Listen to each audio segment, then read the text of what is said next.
name is Anne, and today I'm going to teach you about the economics. So let's get started. So now we're going to talk about demand and supply. This will help you learn how to describe a competitive market and think about a price as an opportunity cost and explain the influences on demand, influences on the supply, and how supply and demand determine prices and quantities bought or sold, and use the demand and supply model to make predictions about prices and quantities.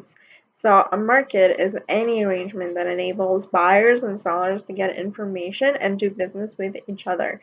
And a competitive market is a market that has many buyers and many sellers, so no single buyer or seller can influence the price. And money price is the amount of money needed to buy it. And the relative price of a good is the ratio of its money to the money price of the next best alternative good. It is opportunity cost.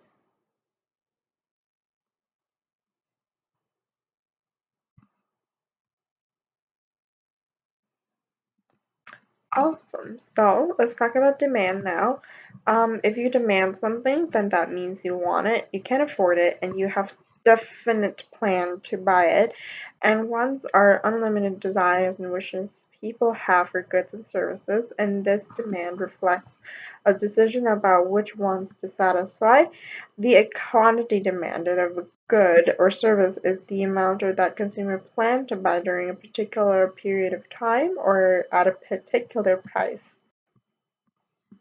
So, what's the law of demand? The law of demand states that other things remaining the same, the higher the price of a good, the smaller the quantity demanded. So, if it's something's expensive, you want to buy less. The lower price of the good, or the larger the quantity demanded. So cheap, you want to buy more. Why does a change in the price change the quantity demanded? Well, there are two reasons. This depends on the substitution effect and the income effect. The substitution effect is when the relative price or the opportunity cost of a good or service rises and people seek substitutes for it, so the quantity demanded of a good decreases. And you have the income effect is when the price of good or service rises relative to the income. So people cannot afford all the things they previously bought. So the quantity demanded of the service or good decrease. So if you have low income, you can buy less, so you don't have the demand for it anymore. So next we have the demand curve and the demand schedule. The term demand refers to the entire relationship between the price of the good and the quantity demanded of the good. And the demand curve shows the relationship between the quantity demanded and its price when all the other influences on the consumer's planned purchases remain the same. So it's going to be a curve downward like so. So a rise in the price, other things remaining the same of course, brings the decrease in quantity demanded and a movement up along the demand curve. And if the price fall, that means that there brings an increase in quantity demanded because people want more of a cheap thing, and a movement down along the demand curve. You also have the willingness and the ability to pay. The demand curve is also a willingness and ability to pay curve. The smaller the quantity available, the higher price someone is willing to give for for another unit. And willingness to pay measures the marginal benefit. Marginal benefits is the willingness to pay an extra unit. So you want to buy one more thing, that's going to be your marginal benefit. So there's a change in demand. So when someone influence on buying plants other than the price of the good changes, there are a change in demand for that good. The quantity of the good that people plan to buy changes at each and every price. So there is a new demand curve, and when demand increases, the demand curve shifts rightward. So if people want more of something, like if the demand is higher now, then the curve is going to move this way, meaning that the price and the quantity both increases. But if the demand decreases, people don't want it anymore or want less of it, the demand curve will shift leftwards. That means that price and quantity is going to be less now. People don't want it anymore. So there are 6 main factors that change demand. They are the prices of related goods, expected future prices, income, expected future income and credit, population, and preferences. Well, what does that mean? Well, prices of related goods is when there's a substitute, right? Is a good that you can buy in place of that good. A complement is a good that is used in conjunction with another good. So for example, a substitute of the energy bar is an energy drink. They both give you energy, they both have a lot of sugar, they're both made of the same thing, and having one or the other does not mean much. A complement is when you have like a hamburger and you want a Coke. So if you have a hamburger, you would buy a Coke, so that would go together. So the Coke is going to be the complement to the hamburger, and the hamburger is going to be a complement to the Coke. And so if you buy the Coke, you buy the hamburger. Um, that's a complement. So when the price of a substitute rises, then the price of the complement bar falls, and the demand for the energy bar increases. What's the expected future price then? If the price of good is expected to rise in the future, then the current demand of the good increases and the demand curve shifts rightward. Why? It's because, well, if you know that's going to be more expensive tomorrow, you want to stock up on it now, right? So, next, you have income. So when you have income increase and like you have a promotion, you're gonna have more money now. You will buy more of most goods, and the demand curve also shifts rightwards. So things are gonna be more expensive, and you want more. This has 2 categories. When you have a normal good, which is one for which demand increases as income increases, is for example, transportation. You have If you have low income, you would take the bus, but if you are richer now, you have more money in your income, you would take the plane. That transportation is a normal. I'm sorry, that's an inferior good. An inferior good is a good for which demand decreases as income increases. So a bus trip is an inferior good. A normal good is like your normal food, shelter, those necessities. Expected future income and credit. When income is expected to increase in the future or when credit is easily obtained, the demand might increase now. So if you know that you're going to have more money in the future, you can spend more now and then pay it off later with the money you have. So if you know that at the end of the year you're going to have a promotion, then you're going to buy more now and use that money later to pay for that. Also, if the population is also a factor in demand, population increases, demand increases for all goods. Because there are more people now, more people want it, price increase. Preferences. People with the same income have different demands if they have different preferences. Simple as that. Different people like different things.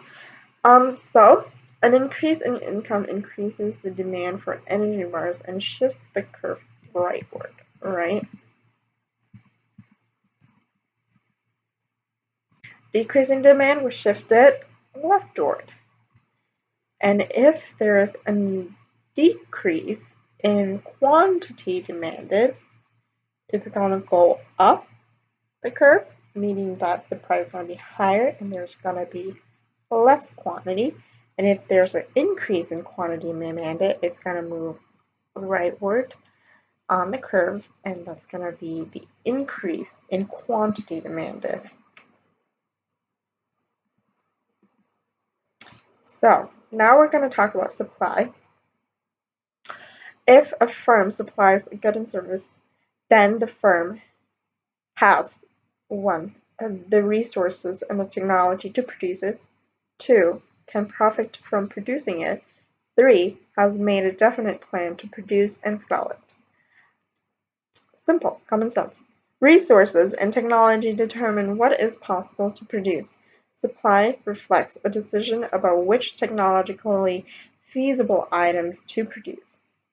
And the quantity supplied of the good or service is the amount that producers plan to sell during a given time period at a particular price. So we have the law of demand, so now we have the law of supply, which is other things remaining the same. The higher the price of the good, the greater is the demand supplied. And the lower the price of a good, the smaller is the quantity supplied. What does that mean? If the thing you want to buy, the price is really high, which is expensive, right? You, as a supplier, want to produce more of it. So there's going to be a greater amount of quantity supply. If the price of the good is not cheap, you don't want to produce a lot of it. So the law of supply results from 2 general tendencies for marginal cost of producing a good or service to increase as quantity produced increases. So let's hear this again. Marginal cost of producing a good increase as the quantity produced increases. So what does that mean? The marginal cost means that the cost of producing 1 more unit of it, and it's going to be more expensive to produce a lot more of something because it's going to be less efficient now.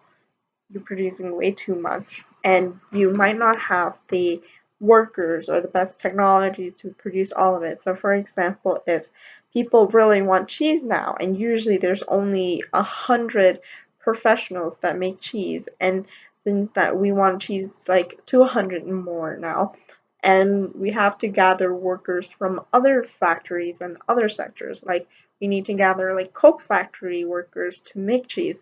They're not going to be as efficient because they're trained to do Coke, not to do cheese. So that's why the marginal cost of producing an extra good is going to be more expensive as the quantity increase. That is why the higher price, the higher the quantity supply. Producers are willing to supply a good only if they can at least cover their marginal cost of benefit. That is why, again, if the quantity increases, price is going to increase. So, supply curve and the supply schedule. The term supply refers to the entire relationship between the quantity supplied and the price of the good. And the supply curve shows the relationship between the quantity supplied when all the other influences on the producer's pay and sell remain the same.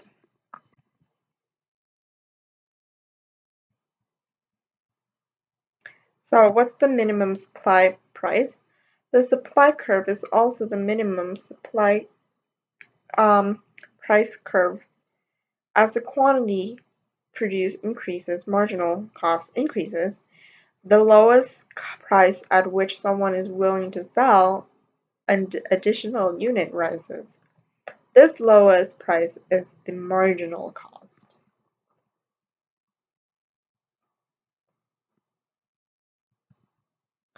So, what if there's a change in supply? When some influence on selling plans and other than the price of the good changes, there is a change in supply of that good.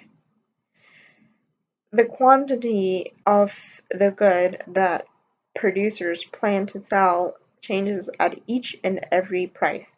So there's a new supply curve. When supply increases, supply curve is like this. And when it increases, it's gonna shift rightward, similar to that of the demand curve. And if the supply decreases, then the supply curve shifts leftwards. Well, what influence those factors? There are 6 main factors that change supply of good. The price of factors of production, price of related goods produced, expected future prices, number of suppliers, technology, and state of nature. Well, what does it mean by price of factor of production? Simple. If it's more expensive to produce it, then the minimum price that the supplier is willing to accept for producing each quantity of that good rises. So, a rise in the price of a factor production decreases supply and shift the supply curve leftward. So now it's more expensive to produce it, so they're gonna produce less of it, meaning the supply curve is gonna move leftward. Prices of related goods produced. A substitute for in production for good is another good that can be produced using the same resources. So let's reuse the example of energy bar and energy drink. Those are substitute of each other. The supply of a good increases if the price of the substitute falls. So if energy bar, let's say this is energy bar and this is energy drink. And if the price of energy bar increases, then the price of energy drink falls, and vice versa. Goods are complements in production if they must be produced together. So the supply of a good increases if the price of a complement rises. So let's reuse the hamburger and Coke example. Let's say this is Coke and this is the hamburger. People would buy hamburger and Coke at the same time. And if price of hamburger increases and production increases for this must also increase. They go together. That's it. And what's the expected future prices? Simple. The price of a good is expected to rise in the future. Then the supply of the good today decreases and the supply curve shifts leftwards. Because if it's gonna be more expensive tomorrow, so me as a supplier wants to make more tomorrow and make more money. Why would I want to make it now, right? So the curve is gonna shift leftward. Price is gonna be less, and then the supply is also gonna be plus. The number of suppliers. The larger the number of suppliers of a good, the greater is the supply of the good. So the increase in number of suppliers shifts the supply curve rightward. More supplier, more goods. Technology. Advances in technology create new products and lower the cost of production resisting products. So this will increase supply and shift the curve rightward. And the state of nature. The state of nature is just natural forces that influence production, like weather, water, anything earth. And a natural disaster decrease supply and shifts the word leftward, but if like there's a beautiful sunny day and rain follows and agriculture is going to grow more, so that's going to shift the curve rightward. Alright.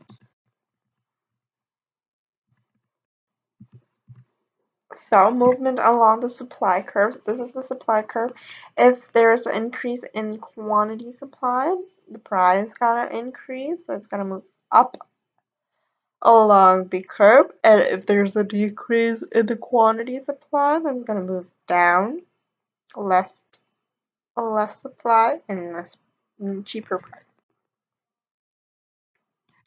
So In summary, when the price of the good changes and other influences on the seller's plan remain the same, the quantity supply changes and there's movement along the supply curve.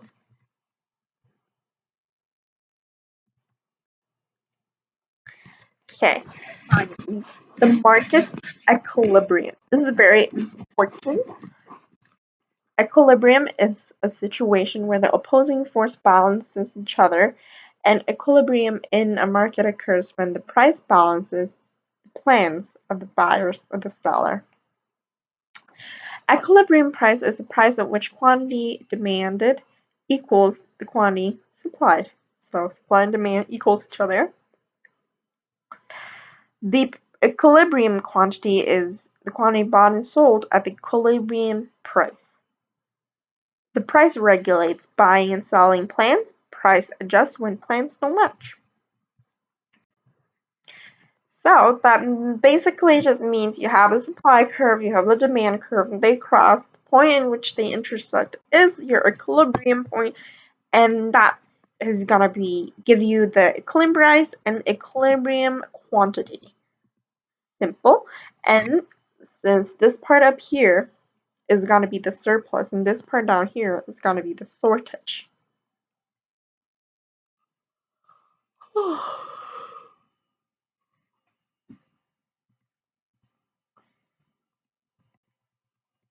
So let's talk about price adjustments now. At price above the equilibrium price, a surplus forces the price down, right? If you have too much of something, you wanna make it cheaper so people buy more of it, you get rid of it more. And at a price below the equilibrium point, which is a shortage, forces the price up. You have less of it and you want more of it now. So like a diamond.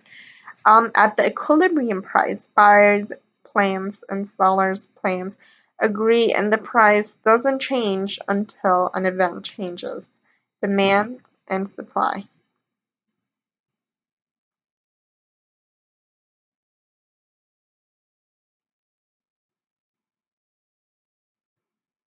Well, hope that helps, guys, and have a good day. Bye.